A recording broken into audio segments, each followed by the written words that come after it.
Quand je dis « je suis chrétien », je ne dis pas que je suis chrétien comme je suis musicien, grand ou petit, ici ou là, comme je suis français, africain ou européen par le hasard de la naissance, comme si j'étais chrétien de surcroît. Non, être chrétien concerne ce qu'il y a en moi de plus intime que moi-même, comme dit saint Augustin.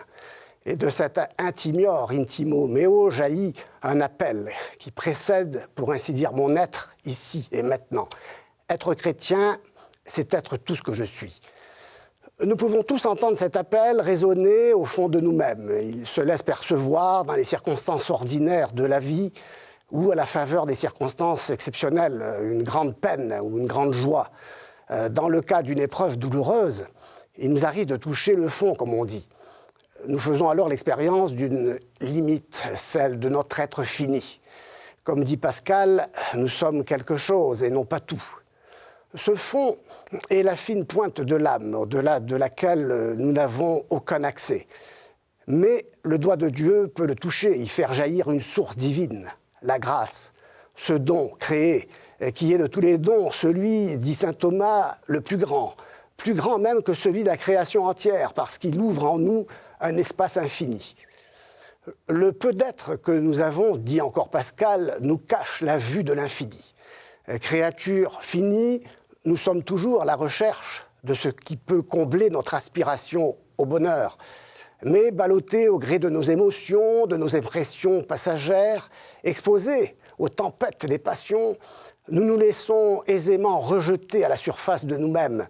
Les apparences recouvrent alors la profondeur de notre être, plongé dans l'obscurité, puis dans l'oubli.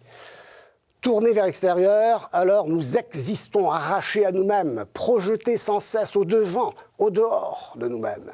Le monde devient ainsi un champ de bataille où l'homme, oublieux de Dieu, se fait en se défaisant pour réaliser un projet utopique sans l'être, inventer son existence, en faire une œuvre d'art, c'est-à-dire une production de soi par soi, à l'image de soi.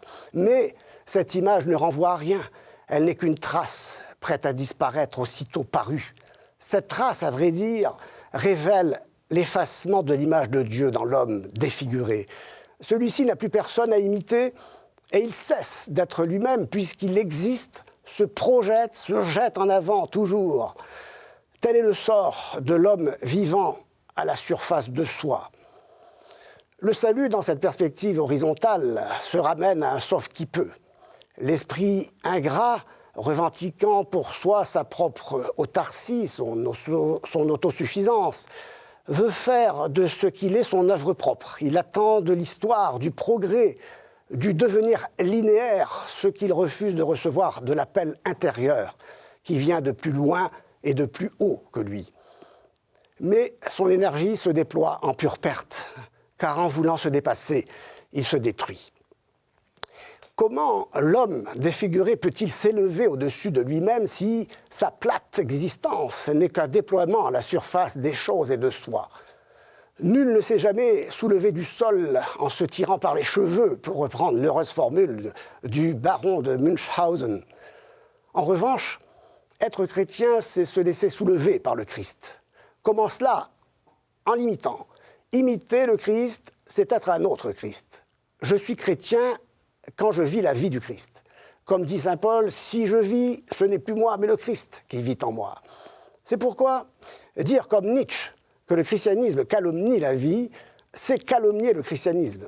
C'est vouloir ignorer que le Christ est le Verbe fait chair. Vivre la vie du Christ, c'est-à-dire la vie divine, est l'œuvre du Christ lui-même qui fait couler sa grâce de son flanc ouvert par la lance sur la croix. Ce sang continue de couler dans les sacrements qui sont autant de canaux ou d'artères qui irriguent son corps mystique qu'est l'Église. Être chrétien, c'est recevoir cette grâce de cette source, par cette voie. Être chrétien signifie donc s'unir à l'être du Christ. Le Christ est la richesse du chrétien. En le possédant, il se possède en se livrant. Le Christ appartient à celui qui se donne. L'imitation du Christ n'entraîne pas, cependant, la négation de celui qui l'imite. Pas de rivalité mimétique ici. Le Christ est cet autre qui me permet d'être moi-même. Sine me nihil, dit-il en nous sauvant. Le Christ n'en appartient pas moins à tous. Il ne cesse pas d'être un en étant imité par la multitude. Les créatures innombrables peuvent s'unir au Verbe divin parce qu'il se rend infiniment participable par la grâce.